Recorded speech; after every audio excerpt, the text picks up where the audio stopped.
Ron Schmidt is the creator, co-writer, and executive producer of the movie This Field Looks Green to Me. Also co-author of the book How Am I Treating You? Living with Civility and Dignity. Ron coached youth basketball or youth baseball in Cleveland for 24 years with a short stint at youth ice hockey. He has mentored students in Cleveland for the last 10 years. Born in Louisville, he has degrees from the University of Kentucky, the University of Louisville, and Case Western Reserve University. He has lived in Cleveland for most of his professional life while raising 5 children. He is president of CBS Certified Public Accountants, LLC, Go CPAs, a past member of the, am I going to say this right, Chagrin Valley Rotary Club? Chagrin. Okay, yes. Just like the, actually, okay, and a Paul Harris Fellow. All right, I will turn it over to you, Ron, and hopefully I can make all of the multimedia components of your presentation work correctly. Okay. Well, thank you, Delene. So we're just going to have one slide to kind of start with as I talk here. Well, we got the sausage back, but there we go. Just stay there if you would. So that's the name of the movie, and I want to tell you something about this. But before I start the story that is relevant to today, is positive with Kentucky history. It's about the power of relationships. It's about heroes, both kids and adults. It's a true Kentucky story, created and written by a Kentucky boy, will be filmed entirely in Kentucky with a Kentucky-based director employing Kentucky actors and extras. So let me tell you how this started. More than 15 years ago, I drove down to Middlesboro, a town that I lived in during the early 1960s. And I ran into a guy that I used to play ball with in middle school. For those not familiar with Middlesboro, it's an old coal mining town settled by the English at the latter part of the 19th century. Virginia, Kentucky, and Tennessee come together there. You may have heard about Cumberland Gap. It's right there. So I run into this friend, Danny, and one of the first things out of his mouth was, did you know that Harry Ho said that the Little League program that we played in was the first integrated league south of the Mason-Dixon line?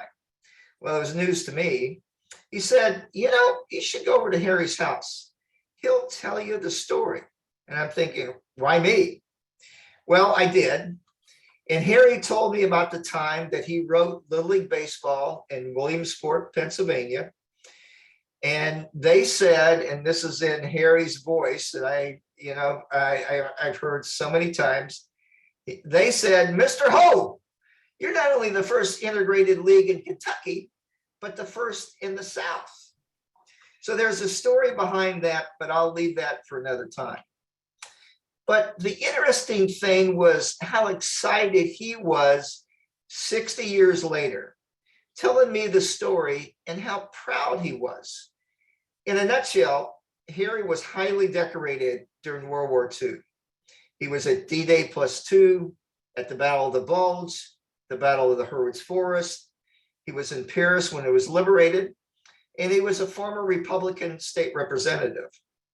And here was this guy 60 years later, beaming with pride and telling me the whole story from the beginning when 8 guys formed the league before my time there. More about Harry in a moment, but that's what got me started on the story.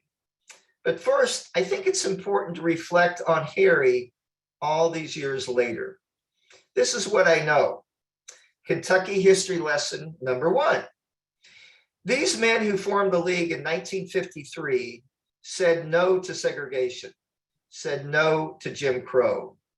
They said what they did in forming the first integrated Little League program in Kentucky, that they weren't civil rights leaders. They just wanted every kid in town to have a chance to play ball. That term, civil rights, wasn't used that often in 1953. Think about it. This was before the 1954 Brown versus Board of Education decision. What they learned from what they saw in war. And they knew that we can offer our country and our children something better. So Harry was excited about what the men who formed the league and the boys who played in the league did that many years ago. But why am I excited? I'm excited because the story has legs, something we can learn from, something kids can learn from. As Kit said in a discussion about the movie in Paducah, how can we, the kids, learn from history if we, us, the adults, don't tell them about our history? First, why do we need a story about this today? Today's media reports the stress level and divisions in our country. Politics and social media add to our burdens. Rising rates of youth suicide, overdoses, and street violence are reported daily. Kids need hope, and we as people need to unite amongst our common good for each other. Message number one, this story is about unity, how kids built relationships of trust with those they thought were different by working towards a common goal together. The story is told through the eyes of three 12-year-old kids. Sadie Mae and Jaybird are white, Charlie is black. The kids built relationships, they built a lasting friendship. So here's how they met. Charlie and Jaybird went up in the mountains, just kind of messing around. They came to a big tree, which symbolically is kind of the tree of knowledge, the tree of wisdom. And under that tree was this big, enormous spider web.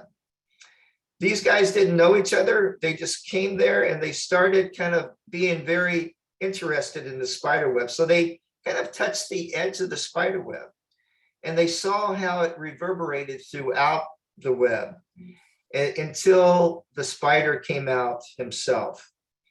So a couple of days later, when the ball season started, Jaybird and Charlie are on the same team and they become pals and they go fishing and they hike over the mountain again and they sneak into Fern Lake and they had a great day of fishing.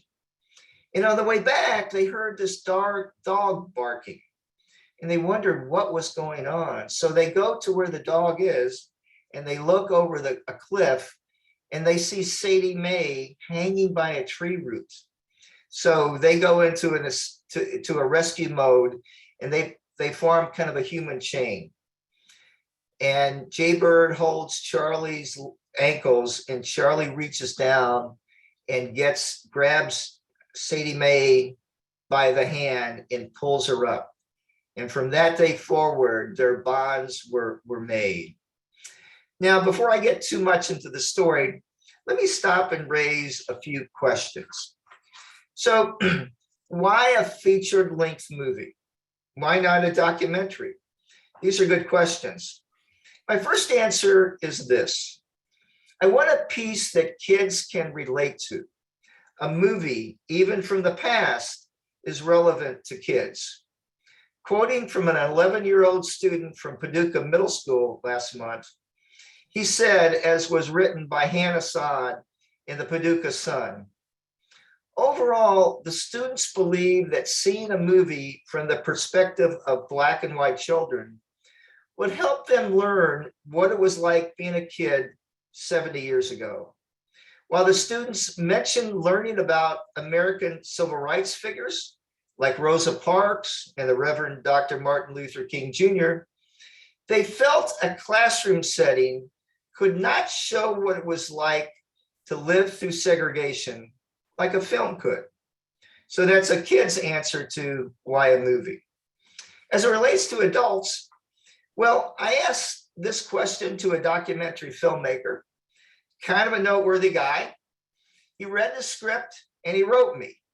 And he said, Ron, you got to make this movie. So that's my reasoning. Well, that guy who said, that documentary film guy who said, Ron, you got to make this movie. was Ken Burns. You know, that Ken Burns that did the Jackie Robinson story and the Civil War story and the country music pieces and the Civil War, that Ken Burns. So let's get back to the story and Kentucky lesson number 2. Remember where Charlie and Jaybird first met, right under the tree of knowledge with the spider web. The spider web composes history lesson number 2 plus message number 2. While you see the spider web in the movie, the message is symbolic. Okay, back to history lesson. Anyone care to guess where the spider web is used symbolically in American literature? Do we have any lit majors out there that might know this answer? Maybe even any lit high school teachers? About Charlotte's Web. Well, that's one place. That's a good answer. That's not the answer I'm looking for. Anybody else? All right. It's a man. He's an American author. Here's another clue. He's the only author to receive a Pulitzer Prize for both fiction and poetry. No? Okay, he's from Kentucky. Robert Penn Warren. Who said that? I did. My cousin English teacher from Ballard High School. She knew that.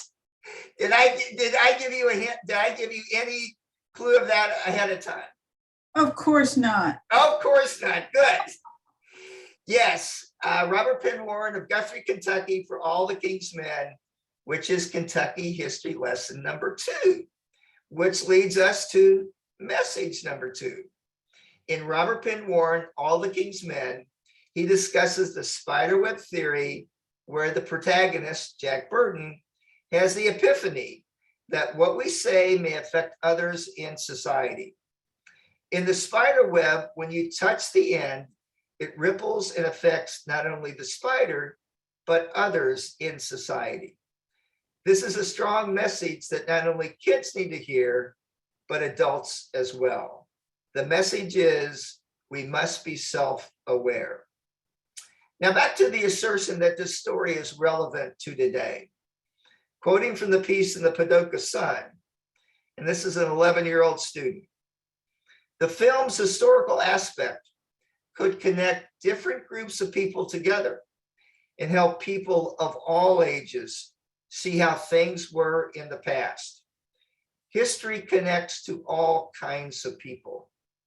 And quoting from our director, Adama Barton, watching the film would be an opportunity to teach kids about our past experiences and to help families start a conversation about America's past.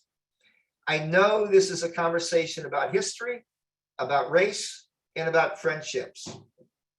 Oh, by the way, this movie has no cussing, no sex, no violence, and we do not use the N-word.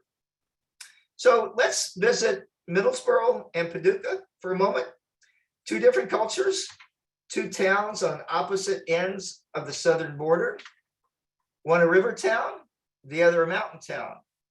One with beautiful mountain scenery, the other with 2 perfect blocks of downtown with 3 historical structures. The Hotel Metropolitan was listed in the Green Book and was operational into the 1980s. The Columbia Theater has a separate entrance overhead stating 2nd floor balcony. And the Stuart Nelson Park was named after an African-American who graduated from Lincoln School in 1916. All of this plays a part in what will be included in the scenes in the movie. By the way, both towns' Black schools were called Lincoln. And we will leave a legacy field, a field of hope for kids in each town, along with a museum to tell the stories. What a great opportunity to share Kentucky history. So let's return to the kids for a bit. The kids in the story are the real heroes. They dealt with segregation on a daily basis, from their schools to the movie theater to the drugstore fountain. What about kids today? Very different from many of us growing up, but borrowing from Robert Penn Warren, we must be aware. We must be aware of kids' lives. In the story, the 8 men who started the league were mentors to the kids. I've been mentoring kids in the Cleveland schools for the last 10 years. And I've told some of the stories that you will see are when you view on the Rotary website. It's an 8-minute video that focuses on 2 kids, Tion and Dalen. And if you can't view it in a minute, take a look when you get a chance. But here are the takeaways. We need to get to kids at an early age before they get into gangs and drugs and guns. One program I'm touting is the Greenfields Initiative, where cops and kids build relationships in ball fields at an early age. In your town, you have guys like Sergeant Tony Sacra working to give kids that chance. And also Rick Poland, who has brought back the Police Athletic League after it lapsed 20 years ago. You will see how important mentors and coaches were to both Tion and Dalen. Due to great teachers and mentors, both are on full academic scholarships to major universities. I challenge everyone here to be involved in mentoring in one way or another. We need to give kids the opportunities to use their talents. I close with this last scene in the movie. After winning the Kentucky State Championship in Lexington, they're on their way to Greenville, North Carolina. When they get there in the middle of the night, the gym custodian will not let the black kids stay with the other boys. So Cotton, the coach, goes knocking on the black families' doors to find places for the boys to stay. When game day comes, Sergeant Polk of the North Carolina State Troopers tries to persuade Cotton not to play the game. The racial hatred is too strong here. Unpersuaded, Cotton takes the boys to the ball field, followed by a string of state patrol cars. The officers formed a ring around the Kentucky team's dugout to protect them from the Greenville crowd. A great example of police forming relationships with kids they did not know under very difficult and trying circumstances. Hats off to our officers. Now, Delene is going to show you a few of the slides on PowerPoint. She'll just kind of run through these, and then we're going to see the 8-minute clip. So here's the championship ball team in a picture of Middlesbrough there back in the day. This is Harry Ho that we talked about. Hold that for a minute. So this is the 1953 field. The first year it was started. You could see the tier effect. First of all, the legacy field that we're going to leave in Middlesbrough is going to be like this. And the second thing that you'll notice here, in 1953, guys, blacks and whites standing together. No one, told them to do this. It was this natural thing that they did. And think about it. This was because of a baseball league and guys who formed this league and the boys that played in it. Okay. This is the championship when they won in Lexington, so the Kentucky State Championship. I'll let you read that.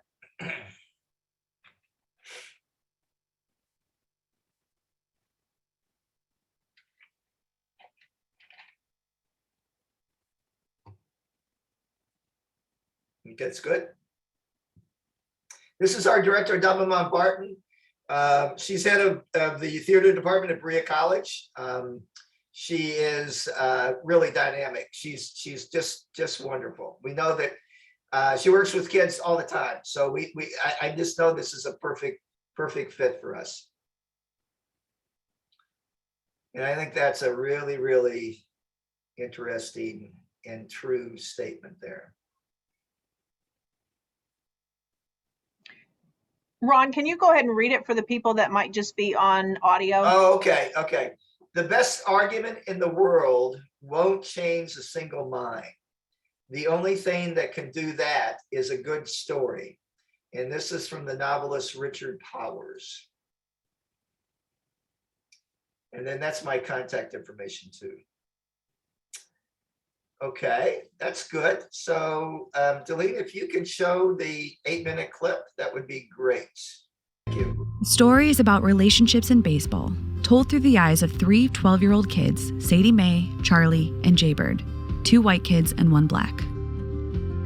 Harry Ho and 7 other men, 4 who fought at the Battle of the Bulge, began a Little League baseball program. Harry got the manual from Little League in Williamsport, Pennsylvania.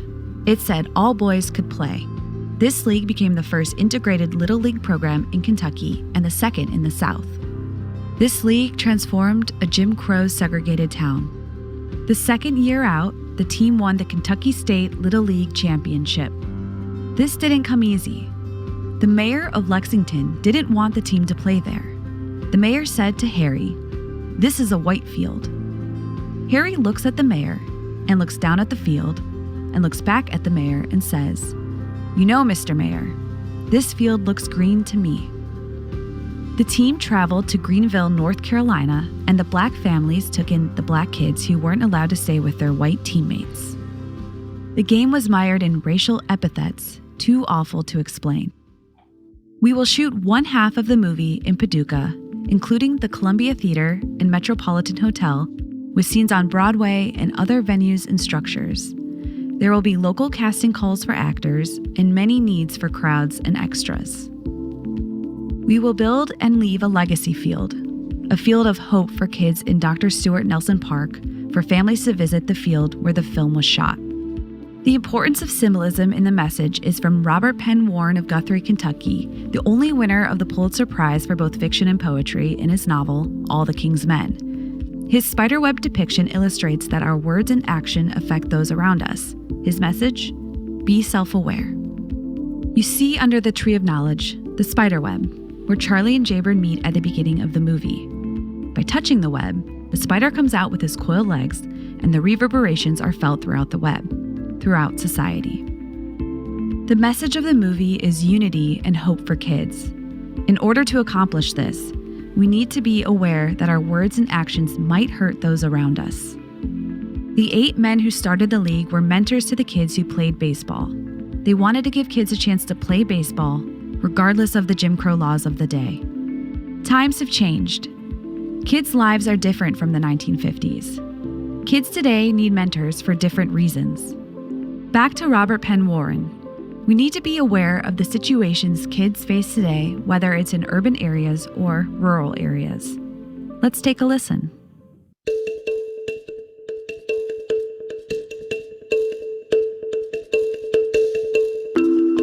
It might come as a surprise to many that the struggles kids have today may not be too different than what kids faced 60 years ago.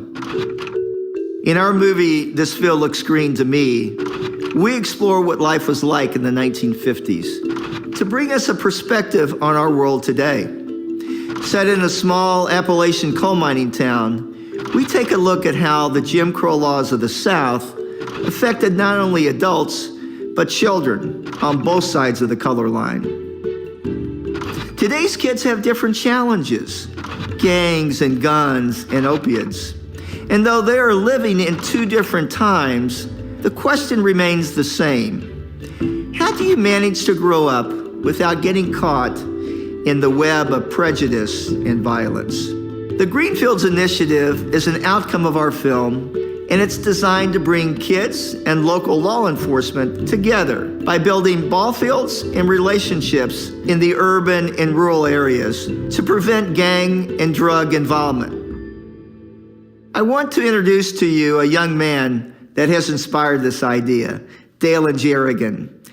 Dalen is a junior at St. Edward High School in Cleveland, Ohio, and he is a fine example of the young men and women who just need someone to step in and bring a little bit of hope to the world. Giving hope to kids is very, very important. If kids don't have hope, they will never ever have the opportunity to dream about a better life. How many of you guys ever heard of gunshots before? All right, so you guys kind of know, So you guys are getting to an age where that's why we stress about peer pressure. You guys. My name is Dylan Jernigan. We lived in the area 105th. We called it 10-5. It was a rough area, like, a lot of gunshots, a lot of drug dealing, stuff like that going on in the area. A lot of them would come up to me and ask me if I wanted to sell drugs or if I wanted to put my hand on the gun or if I wanted to smoke cigarettes or different things like that, I know, look at you, the faces and everything. That's good. My name is Sion Smith, and I'm a senior at St. Edward High School. I grew up in the St. Clair area, so I lived off of St. Clair 141st. I would constantly hear gunshots, like almost every other night. And my mom, it'll be a couple times my mom would come to me, like in my room, and she'd get on top of me and she'd tell me to duck down. I lost a lot of my friends through gang-related activities. I didn't want my mom crying over me because her son's in jail or her son's dead and she got to find ways to bury him now. So I didn't want to go that route.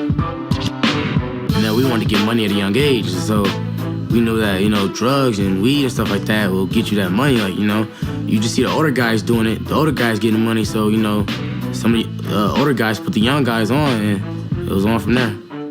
Right now, I think I'll be dead. I'm not even gonna fake it. I'll be dead. Like, a lot of my friends. Lost a lot of friends just this year alone of gang-related activities. I think, I've been with my guys and somebody would've came around, shut up the block or something like that, and I would've died or maybe been in jail. I've been dead or in jail, And that's what one of my coaches told us, either some gonna be dead, some gonna be in jail, some gonna make it. So I feel like I'm gonna make it.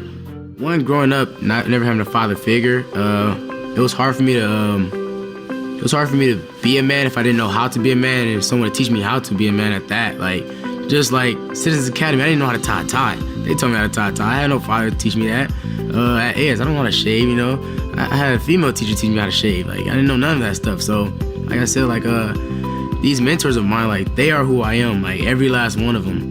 Like, I don't know where would I be without any of them. You guys got it, When I hear that I'm actually like influencing people and becoming like a role model for people, that just makes me want to work harder and say, why stop now? Let me show that there is a way than just the gang violence that I grew up around and different things like that. There is another way to go. It's not the big moments, but the little ones that make the difference. Like learning how to tie a tie. This Field Looks Green to Me is a book and movie project inspired by the first integrated Little League baseball team in Kentucky. It tells the story of what happened when a few mentors chose to do a little thing and made a mighty difference.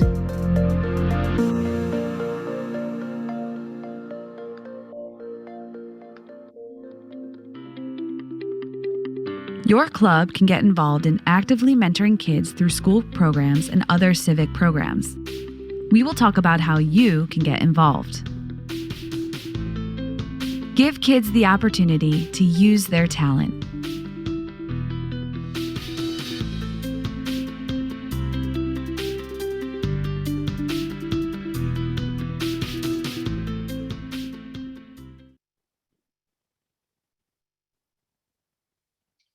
Good, and Dylan, if you could then play that last piece that was on TV down in Paducah, please. New at 5, a movie about a 1950s Kentucky baseball team overcoming race-related issues will begin filming in Paducah later this year. Well, today, some lucky students at Paducah Middle School got the chance to talk to the movie's executive producer about that film. You can see Ron Schmidt here sitting at a table filled with students. They talked about the message the movie is hoping to send and what people need to watch for. The film's director, Adonma Barton, explained how this movie shares an important message. It's not what I want. It's what I know. I know that this is a catalyst for conversation about history, about race, about friendship. Baseball is the perfect way, actually, to enter this conversation. It is an American pastime, so then we get to talk about America. For more information on The Field Looks Green to Me, go to WPSDLocal6.com and look for this story. All right, guys, that's all I have. We've got a few minutes for questions, maybe.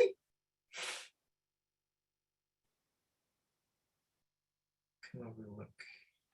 Ron, I'll start us off. Thank you very much for coming today. This was really, really important, particularly as it kicks off Black History Month for us. Some things that you did, and I know I'm not supposed to comment on this, but this is all really great, and I really agree with story carries the day. I mean, that instead of making a documentary, which people are very forgettable, stories are what people remember. And so I know the Rotarians here, many of them know, but we have been mentoring kids at two of our lowest performing high schools since 2014, and been doing some things. And we also, Rotary, our local club, one of the things we do is our last group is we teach the boys how to tie a tie and give them a tie for going on interviews. So that's just one, but I want to tell you about what we're doing, because if you're going around the country, we're willing to share everything that we're doing with that. And then the other thing for the Rotarians, our educational justice support, which is a group of young people, adults put it together, but it's finding bright young students to go and mentor high school students, to go mentor 5th to 8th graders. And one of the things that the kids, an unintended consequence, is these kids start getting looked up to by people that have never looked up to them before. And particularly when they're Black young men, mentoring Black boys is just an important function for having that. And Rotary, our Rotary Club supports that as well. So anyway, that's an offline discussion, but we're doing some of the things that you were suggesting at the end of your presentation there. So that's good. That's excellent. I applaud you in mentoring and education. For me personally, that's what gets me up in the morning. So thank you. And just to kind of piggyback on that, there's a lot of different ways you can kind of be involved in mentoring. One is from a financial standpoint. One of the things that I do for the high school students, not when they get to college, but for high school, is I take them clothes shopping at the beginning of the year. That's, if you get to know some of the families and some of the situations, there's just things they don't have, and things that are very kind of practical things that you can help a kid with, and things like that. So, hey, we have a couple of hands raised. I'll get to you in just a second. Rick Smith put in the chat, I don't know if you see it, interested in how workforce trends are affecting low-income, minority, or other underserved populations. Oh, actually, he's just sharing a link to a webinar. Okay, sorry about that. Yep. All right, so let's see. Rayma, am I saying that correctly? Raymond Norton, would you like to unmute and ask your question? Yes, thank you. You are saying it right. Ron, could you talk a little bit more about the Green Fields Initiative? I'm quite interested in hearing about that as an outgrowth of this project. I hadn't heard about that yet. Well, I guess, Raymond, that when the Ferguson incident happened about 5 or 6 years ago, one of the things that kind of came to mind is that, do people know each other? And again, back from the clip that you just saw, you've got to get to kids before they get into gangs. Once they get into gangs, it's tough. And I don't know what the percentage, I hear something like 60% of Black kids that get killed, it's in gang related things. So building that line of communication, just getting to know kids both ways, from a cop standpoint and from the kid's standpoint is really important. This is something that, in addition to mentoring, that I hope to spread around the country, that we do, that we kind of focus on things like that, and get police departments involved there. Thank you. Mm-hmm. Larry, do you want to unmute and ask your question? Yes, I do. I think this is really a great idea. This is the story of the movie. So I'm wondering when you plan to actually have the movie out and how you're going to market that movie. Will it be, like a Netflix thing, or is it going to be in theaters? What is your vision of how that movie is going to get out to the widest audience? So the time frame is, I'm raising the money right now. And when I get all the money, we'll start planning, and then hope to shoot this summer and fall. As far as marketing goes, and that's a great question. In essence, I've been kind of marketing this movie for a couple of years, and kind of hearing from focus groups like you all, kind of responses. But so Jared Weston is involved with the movie, and he's one of the folks here. We're going after corporate sponsorships. I've had some conversations locally with some companies about corporate sponsorships. I can't really kind of say that, but through those kinds of relationships as part of the marketing, it's hard to know in 2 years when this is finished how we're going to distribute it and things like that. It's kind of never known, but I'm a big picture thinker, and I would love to have these in theaters around. It's also very grassroots too. So, and because of the language that we use, these can be shown in family nights at minor league ballparks or little league ballparks and things like that. There's smaller film festivals and things like that can be marketed too. It's a variety, but I've got to raise money. I've got to shoot this before I can give kind of too many more answers about that. Yeah, is your email available? I've got somebody I could try to connect you with who might be helpful in that. Yeah, if you look at the 8-minute film, or the 8-minute, well, I'm sorry, it's in the PowerPoint. The last slide on the PowerPoint is my contact information. Okay. So I will be sending out the links to the PowerPoint and the video, etc. So you'll have access to all of that information. Okay, very good. Thank you. Good. Thank you. Anybody else want to unmute and ask a question? I don't see any other hands raised. All right. Well, thank you so much, Ron, for spending time with us today and for. Thank you. I enjoyed it. Yeah, good. Apologize for any of the technical difficulties as we all try to figure this out. All right.